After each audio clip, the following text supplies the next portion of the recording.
रेगिस्तान की आग लिपटी बयार आके शहरों की तरफ थपेड़े लू के बढ़ाते हैं। यहां बेचैनियां हैं हर तरफ। और आज यही बेदर्द बयार थार और बलूचिस्तान के रेगिस्तान से उठकर राजधानी तक आ पहुंची है। सूखी, गर्म, चुभती हुई हवा जो नमी छीन रही है, धूप को और तीखा बना रही है, दिल्ली एनसीआर को जैसे एक आग के घेरे में ला रही है। इतने रेगिस्तान आपने दिखा दिया, मुझे स्टूडियो में गर्मी लगने लगी। हालत इसलिए भी गंभीर है हुसैन क्योंकि मौसम सिर्फ गर्म नहीं, खतरनाक होता जा रहा है। रिपोर्ट के मुताबिक दिल्ली का लैंड सरफेस टेम्परेचर 2019 में 29.1 डिग्री था, जो अब बढ़कर 32 डिग्री तक पहुंच गया है। यानी करीब 11 साल में 3 डिग्री की छलांग आ गई है। धरती तप रही है, सड़कें पिघल रही हैं और इन सब से शहर की सांस तक गर्म हो गई है। और मौसम विभाग ने भी अलर्ट की घंटी बजा दी है। दिल्ली के लिए ऑरेंज अलर्ट, एनसीआर में अगले 3 दिन तापमान 45 डिग्री तक जाने का अंदेशा है। उत्तर प्रदेश के कई जिलों में ऑरेंज और येलो अलर्ट। पंजाब, हरियाणा, चंडीगढ़ और राजस्थान तक लू का खतरा है। दिन में झुलसाने वाली धूप और रात में भी राहत नहीं, क्योंकि रात का तापमान भी लगातार ऊपर चल रहा है।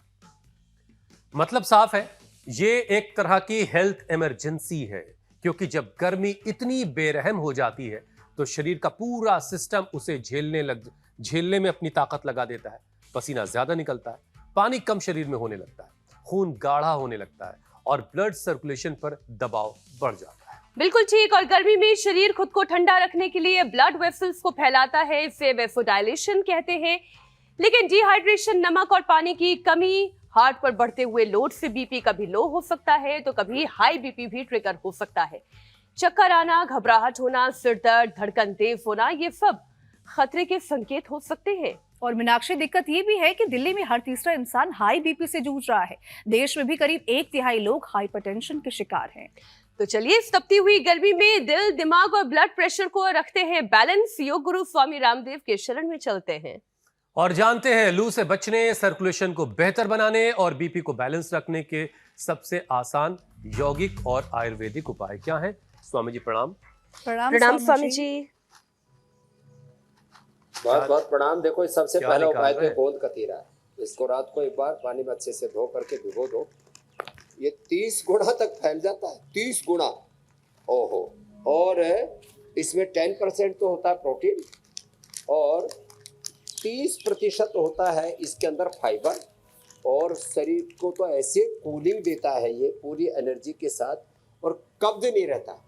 और ये जो सबसे अच्छा पानी को पूरे शरीर में ले जाने वाला जो है कैरियर का काम करता है। शीतकारी ऐसे।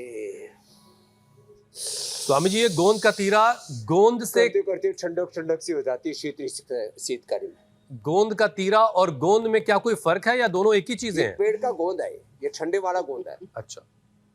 हाँ, गोंद को पानी में भी जो बबूल वाला गोंद है या स्याह गोंद आदि है, या जो गूगल वाला गोंद है, वो हड्डियों के लिए बड़ा अच्छा होता है। ये पेट के लिए बड़ा अच्छा होता है, पेट के लिए, डिहाइड्रेशन के लिए, हाइपरटेंशन के लिए, पूरे शरीर के पोषण के लिए, कब्ज के लिए। कब्ज और एसिडिटी बहुत ज्यादा होती है, लोगों के पेट खराब रहते हैं। एक हमारा बालक है पुनीश प्रताप आया हुआ, उसको इतनी भयंकर कब्ज रहती थी, अब तो जो है उसने शंख प्रक्षालन करके ठीक कर देते। जिनको भी कब्ज रहता है, बहुत शरीर में ऐसे सूखा हो जाता है, पेट में आग सी लगी रहती है, फिर बवासीर हो जाती है, फिर शरीर में फोड़े फुंसियाँ फूटने लगते हैं, माताओं बहनों को बहुत ज़्यादा ब्लीडिंग होने लगती है, या जब पीरियड बंद होते हैं उस समय भी हार्मोनल इम्बैलेंस होने लगता है। तो ये आज का जो है रामबाण उपाय है, गोंद कतीरा है।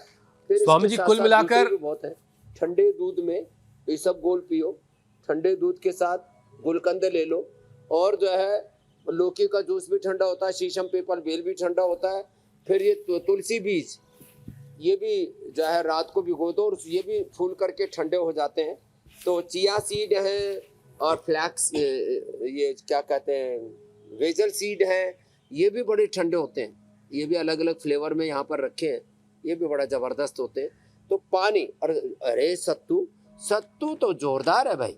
ये सत्तू तो पानी में डाल करके घोल करके पी लो, और इसमें थोड़ा सा हरी मिर्च हल्की सी, थोड़ा सा इसके अंदर पुदीना दी, थोड़ा नींबू, और ये सब डाल के प्याज आदि डाल करके ले लो। शीतरी, शीतकारी और चंद्रभेदी, यहाँ से शुरुआत की हमने।